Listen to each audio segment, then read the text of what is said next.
আসসালামু আলাইকুম রহমতুল্লাহি ওয়া সম্মানিত দর্শকবৃন্দ, মহান রব্বুল আলামিন আমাদেরকে সুস্থ সুন্দর রেখে এই দুনিয়াতে চলার জন্য আল্লাহ তাআলা আমাদেরকে সৃষ্টি করেছেন। আল্লাহ তাআলার অশেষ মেহেরবানি, আমিন। সে মহান রব্বুল আলামিন আমাদেরকে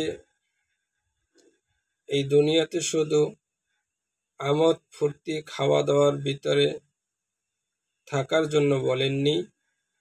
রব্বুল আলামিন তার সঠিক গোলাম হওয়ার জন্য, তার সঠিক বান্দা হওয়ার জন্য আমাদেরকে আল্লাহ তাআলা বলেছেন।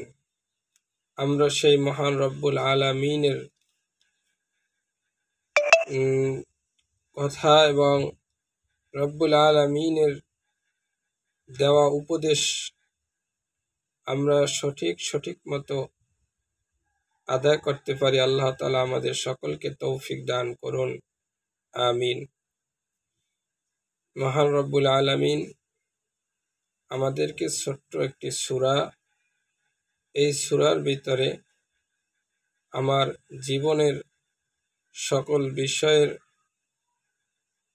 যে যা কিছু করণীয় আল্লাহ তাআলা এই সূরাটির ভিতরে উল্লেখ করে দিয়েছেন। এই সূরাটি যদি আমরা সঠিক উপলব্ধি করতে পারি তাহলেই আমরা কামিয়াবি হতে পারবো ইনশাআল্লাহ। মহান রব্বুল আলামিন আমাদের জন্য সূরার ভিতরে চারটি কথা বলেছেন এবং সেই কথাগুলো বলেছেন কসম খেয়ে। সূরাটি হলো সূরাতুল আসর। সূরাতুল আসর এর আয়াত হলো 3টি। রব্বুল আলামিন বলেন, বিসমিল্লাহির রহমানির রহিম, ওয়াল আসর ইন্নাল ইনসানা লাফি খুসর ইল্লাল্লাযীনা আমানু ওয়া আমিলুস সালিহাতি ওয়া তাওয়াসাউ বিল হাক্কি ওয়া তাওয়াসাউ বিস সাবর।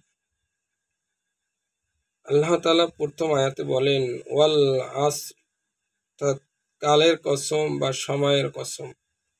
রব্বুল আলামিন আমাদেরকে যদি এমনিও বলতেন তাতেও আল্লাহ পাকের কথা আমাদের অবশ্যই মেনে নেওয়া ফরজ, কিন্তু আল্লাহ তাআলা অনেক গুরুত্ব দিয়ে, অনেক বান্দার জন্য যাতে গুরুত্ব মনে হয়, বান্দার জন্য যাতে চিন্তা ফিকির আসে, এজন্য কসম খেয়ে বলছেন ওয়াল আসর, অর্থাৎ সময়ের কসম।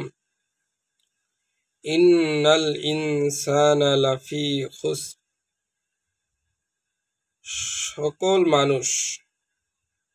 সকল মানুষ অবশ্যই ক্ষতির মধ্যে নিমজ্জিত রয়েছে। অর্থাৎ আল্লাহ তাআলা বলতেছে যে মানুষ অবশ্যই ক্ষতির মধ্যে রয়েছে।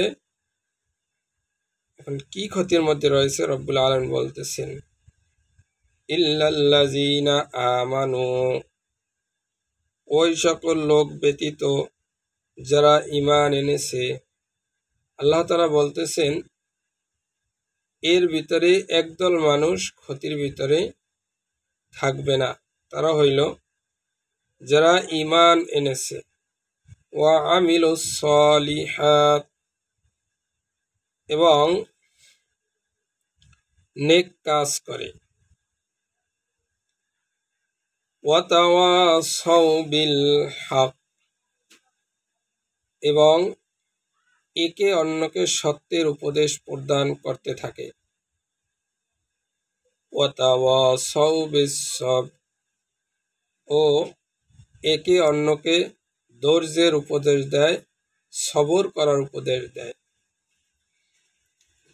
তাই আমরা সকলেই ক্ষতির মধ্যে কিন্তু 3-4টি যদি কাজ আমরা করি পরিপূর্ণভাবে, তাহলে আমরা সেই ক্ষতি থেকে বেঁচে যাব। আল্লাহ পাকের কথা, ওই সকল লোক ব্যতীত যারা ঈমান এনেছে, অর্থাৎ এক কথায় আল্লাহর উপর ঈমান আনতে হবে, রাসূলের উপর ঈমান আনতে হবে, এবং আল্লাহ যেই সব কথাগুলো বলেছেন সকলের উপর ঈমান আনতে হবে। এই ঈমান আনা ব্যক্তি ক্ষতির ভিতরে থাকবে না। শুধু ঈমান নয়, এরপরে নেক কাজ করতে হবে। ঈমান আনার পরেই আল্লাহ পাক যেই হুকুম আমাদেরকে দিয়েছেন, যেগুলো করতে বলেছেন সেগুলো করতে হবে, এবং একে অন্যকে সত্যের উপদেশ প্রদান করতে থাকা। আমরা যদি সত্যের পথে থাকি, তাহলেই আমরা ক্ষতি থেকে বেঁচে যাব। আল্লাহ পাকের কথা, তো আমাদের সকলেরই সত্যের পথে থাকতে হবে। সত্য আমরা সকলেই কম বেশি জানি যে কোনগুলো সত্য এবং কোনগুলো মিথ্যে। এরপরে যত আমাদের উপরে বালা মুসিবত, গজব, আযাব আসুক, যত বিপদ আসুক, সবগুলোর উপরে ধৈর্য ধারণ করতে হবে, ধৈর্যর উপরে থাকতে হবে। তাহলেই আমরা সেই আল্লাহর কথা অনুযায়ী ক্ষতি থেকে আমরা বেঁচে থাকতে পারবো ইনশাআল্লাহ। আল্লাহ তাআলা আমাদের সকলকে তার খাঁটি বান্দা হয়ে দুনিয়া থেকে চলে যাওয়ার তৌফিক দান করুন। আমিন। আসসালামু আলাইকুম ওয়া রাহমাতুল্লাহ।